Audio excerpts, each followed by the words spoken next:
pembelajaran hari ini. Pelajaran apa hari ini? Bahasa Indonesia. Sekarang masuk ke bab 8. Bab 8 itu temanya apa? Sehatlah ragamu. Sebelum kita memulai pembelajaran, sebaiknya kita berdoa terlebih dahulu. Ibu Ketua, boleh diiringi doanya ya? A'udzu billahi minasy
pembelajaran kali ini itu kita untuk mempelajari tentang kesehatan tubuh kita, merawat tubuh kita, dan juga nanti kita belajar tentang sebab akibat kenapa kok itu bisa terjadi, ya. Nah, untuk pembelajaran kali ini kita menggunakan metode buku paket. Nah, sekarang untuk mulai pembelajaran boleh kalian mengambil buku paket di etalase.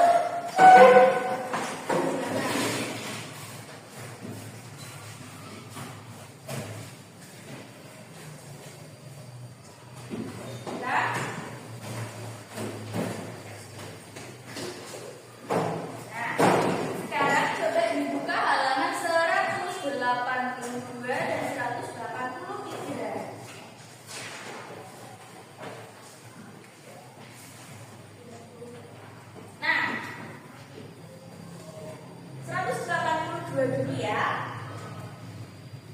Di sini kita akan membaca judul tentang garuk-garuk. Garuk-garuk kok judulnya garuk-garuk ya? Judulnya apa? Nah, sebelumnya kalian tahu nggak sih apa itu raga? Raga itu apa raga? Raga apa? Tubuh. Raga itu tubuh badan ya. Pernahkah kalian sakit? Pernah sakit apa? Ada demam, terus apa lagi? Apa? Batuk. Ada yang pernah sakit kulit tidak? Seperti cacar mungkin? Oh iya, Mas Far pernah. Sakit apa Mas Far? Cacar. Ada lagi yang lain, sakit apa? Habis sakit seperti itu terus diapakan? Diperiksa ke dokter, dikasih obat. Biar apa? Nah, di cerita kali ini kita ke halaman 183. Itu ada judul garuk-garuk. Nah, nanti kita membaca bergantian ya. Nanti suaranya yang keras ya. Oke. Dimulai dari Mbak Rina. Yuk, paragraf yang pertama. Garuk-garuk bermain atau belajar bersama di rumah kami itu menyenangkan. Rumahnya luas, bentuknya meniru rumah Bali. Rumah adat Kalimantan Barat. Bagi tidur bermain di rumah kami berarti dia terbebas dari Pak Asyik yang sederet menyuruhnya mandi. Itu tidak suka mandi, itu sudah bukan rahasia lagi. Oke, selanjutnya Mbak Fani. Selain terbebas dari Pak Asyik, di rumah kami juga banyak makanan. Ibu kami selalu menyuguhi mereka buah dan penganan makan khas Mandia atau dari luar daerah. Siang ini mereka membaca buku ditemani kerupuk tipis. Kata kami, kerupuk ini disebut rempeyek dan makhluk-makhluk kecil-kecil di atasnya itu adalah kebon atau disebut juga udang hotai. Itu suka sekali. Lihat sebentar, tangannya memerah toples berisi kerupuk itu. Ya lanjut, Mas Faro. Terus aku lihat tanganmu mencari memeriksa rasanya daripada membalik halaman buku. Saya sampai Oke. Kita sudah membaca bersama-sama. Judulnya itu tadi garuk-garuk. Menceritakan tentang apa? Tentang apa tadi? Seorang anak yang bernama Kidul. Kidul kenapa? Alergi udang. Selain alergi, itu juga mempunyai kebiasaan yang buruk. Apa itu? Tidak mau mandi. Di sini ada nggak yang punya kebiasaan seperti si Kidul? Nggak ada. Bagus. Kita harus menjaga kebersihan. Sehari mandi berapa kali ya? 2 kali. Ada yang sehari mandinya sekali. Ada yang mandi malah tidak pernah mandi. Mungkin seminggu mandinya malah 3 hari, 4 hari. Bagus. Harus menjaga kebersihan ya. Karena kalau misalnya kita punya alergi, kok nggak pernah